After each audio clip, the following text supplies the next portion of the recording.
Okay, Joanne says I can take questions. And I love to talk about Arby's. So, anybody?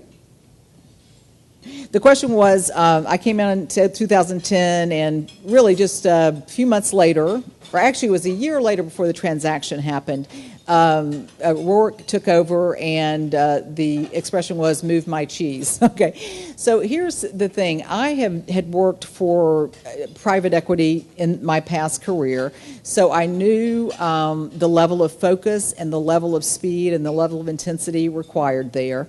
And I had also worked for a public company, so I'd been in both of those situations. And, you know, it's interesting. I've had the question before, do you prefer working for a public company or a private equity company? And at the end of the day, you know, when you're working for a public company, you know, it is this every quarter mentality. And no matter what you say, it really is, because you got to put the numbers up every quarter, you know, for your stock. And what I personally like about private equity is that since it is private and you can keep the numbers as private as you want, you have an opportunity to really fix things with your brand. And if you've got a good private equity partner who really understands your brand and understands your industry, then you can take the time necessary to fix certain parts, because they've lived it, they've seen it, and they have a time horizon. So I really, you know, and the other thing, I'll just be honest, and this is nothing against Wendy's or any of the people that we worked with at WAG, but we were sold literally on July 4th, and it was like an Independence Day for us, because, you know, who doesn't want to be, speaking of cheese, the big cheese? So now we are, you know, the only cheese, because we're not put together with another company in a public market, and Arby's happens to be the largest company that Rourke owns. So I don't know about you guys, but we were pretty excited to be bought, and to be bought by a hometown PE firm, and we kind of like being on our own. Gives you a little bit of freedom. Okay. You know, the question was, what's the biggest differences between a for-profit and a not-for-profit? And, you know, I do get asked this question a lot, and as a matter of fact, have given whole speeches on it. But the thing is, there are two things that I always say. One is, at the end of the day, it's not really that different, because, you know, you still have to, you know, make your numbers. You still have to try to do the best you can to get as much revenue as you can, and you still need to use that revenue in the best way that drives the mission forward. And if the mission is making money at the end of the day, or the mission is breast cancer and scientific research, you still have to do the same analysis about how am I going to spend my dollars, how am I going to really move the needle, and that kind of thing. So from that standpoint, especially at Komen, being the size that it was, I mean, we had about 200 corporate employees, and then, you know, thousands around the country, and it was we were in 50 countries. It was international, so it was a pretty big conglomerate. But so that's the part that was the same. The part that's different is that obviously when you wake up every morning and you're working for Komen and your mission is to save lives, you know, you really you don't have to have any of these meetings where you're talking to your employees, getting them to understand, and I fully believe this with all my heart, that it has to be more than about the money. Because people at the end of the day don't get up in the morning for money. They get up at the end of the day because they want to produce something, they want to create something, they want to be a part of something, and there needs to be something that is more inspiring than just making money.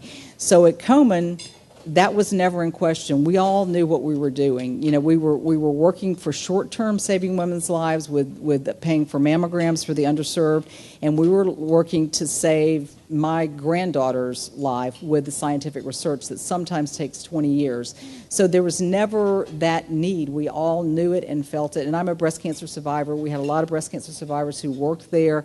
So that part was done. When you're in the for-profit world, I think you got to be pretty darn clever to create the emotional piece around what we're doing. And I will tell you this, just true confessions on my part, and especially because I have a lot of my team here, and maybe it was because I was at churches for 12 years, we were able to wrap our hands around something much more emotional about the work we were doing at churches than I think we've been able to do at Arby's yet. And one of the things is, I've been up here talking about the numbers and marketing and doing this and doing that, but we've barely taken a breath to really talk about our culture and to talk about,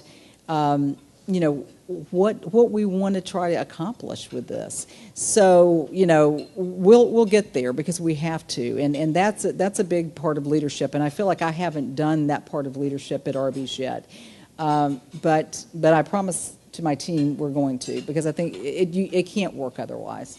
So those are the two: one similarity, one big difference. Okay.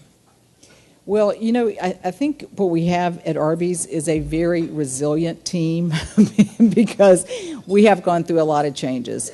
And,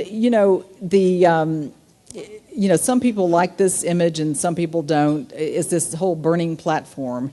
But, after a brand has gone through, 4 years of where, sales weren't good, frankly, I was very energized myself and proud to see how the people really did step up to let's try to go at it one more time, because it can get pretty, draining if you're working as hard as our people were working and still not seeing the results. And I know the economy did that to a lot of companies, and it's just not fun. But I got to come into Arby's at a time when, things were starting to ease up a little bit in the economy, and I didn't have the disadvantage of kind of going through those years of sort of energy drain. I mean, I got to come off, being at Komen for 3 years, which was nothing but a joy and a privilege. So I got to come in with that kind of mentality. But I will tell you, we have an incredibly hardworking group. We have people who really care, and they may be able to articulate better than I can what we're working toward, because a lot of them have been here a long time. And I don't know, I just couldn't say enough about how impressed I am with the resiliency of the group. And just today, we have a new chief marketing officer starting with us. So you guys all know what that means for the marketing group. It's like, okay, here we go again. Somebody else to get to know, somebody else to make sure I'm in sync with and all that. So they're going to have a little more resiliency, because it's just change is difficult. But I guess I'm not really saying much about any kind of theory or anything I did. I'm just kind of bragging on them. I think it's the character of the people.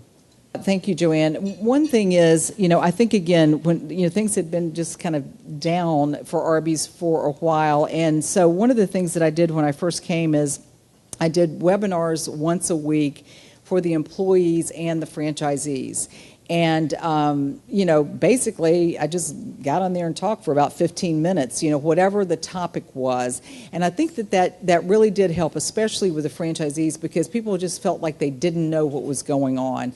They felt like, and you know how it is, when things are bad, and the whole, it's such a cliche, but it's so true. If you don't get communication, you just make it up.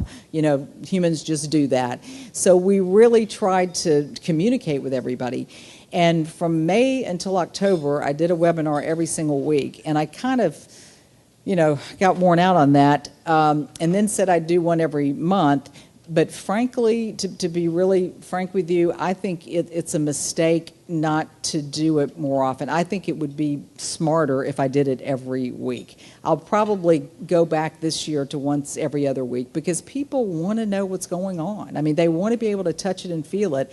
And even though our sales have been great, commodities have been really tough. And so it still doesn't, feel like we've got our hands around every piece of it. So. Yeah, it's interesting. Back to the franchisees and having to sell them first before you go get to do what you think is right for the consumer. I'm a little bit embarrassed to say, but our social digital budget is only 2.5% of our entire media budget. Is that right? So we don't spend a whole lot. But that's one reason I'm so proud of what we've accomplished. I think we should probably spend a higher percentage. And that's one reason I love the fact that the advertising was polarizing, because again, we got picked up there. But for us, two things. QSR is still very, very, very television driven. It just is, because it's recency of message. And even with people, DVRing and skipping ads any way you can, TV still drives in the QSR business. That's number one. And then number two, our media budget is so low compared to the real juggernauts in the industry that we have to be pretty kind of jealous of those TV points.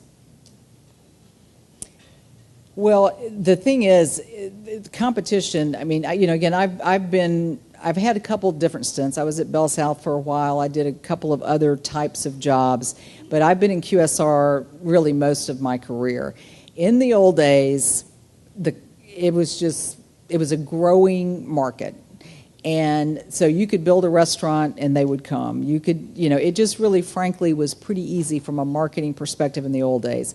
Now there are way too many restaurants for all the people that are out there. So if you can't be very clever and still market share today, you're not growing. So frankly, I don't want to even think about it 10 years from now because it is very, very hard right now. And I know there are other industries that are hard, but we know we're overbuilt. I mean, McKinsey and others have told us that, since 2007, before the economy hit the skids. So it's quite different today than it was in the past. And 10 years from now, I don't know.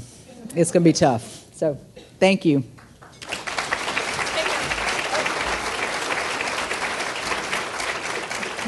Hala gets to stand here and hear my 5 top takeaways, as I do every time. The first is 3 times at Arby's. Why? I'm just kidding. Third time's a charm. We're so glad you're here. I think Hala is a great example of how good goes around. I don't know about you guys, but I've never had the opportunity to give away $100 million to save lives for breast cancer research. Also, she's only been at Arby's for the 3rd time, a year and a half, and has raised $2.2 million to eradicate childhood hunger. So truly an example of using your influence for good. Also, Hala said when she started, people weren't talking about Arby's. Well, now they are. This weekend, something on the Onion appeared, and some people thought it was real. As a matter of fact, I had to read it about 3 times and thought, God, how did I not know we were doing this? But it was pretty funny, talking about us on Saturday Night Live. None of things that we endorse, they're just talking about us, and that's good. So all the buzz and the hard work is paying off. Enjoy your spiff from Arby's and help us share the good mood. Also, Woody Allen said this, 90% of success is just showing up. So, Hala, thank you for showing up. Thank you guys for showing up. We do have a gift for you, and it is an apple shuffle. And also, thank you to our friends from Sublime Donuts. So if somebody wants to take home some donuts, but thank you so much. And please, everybody, give Hala a big round of applause.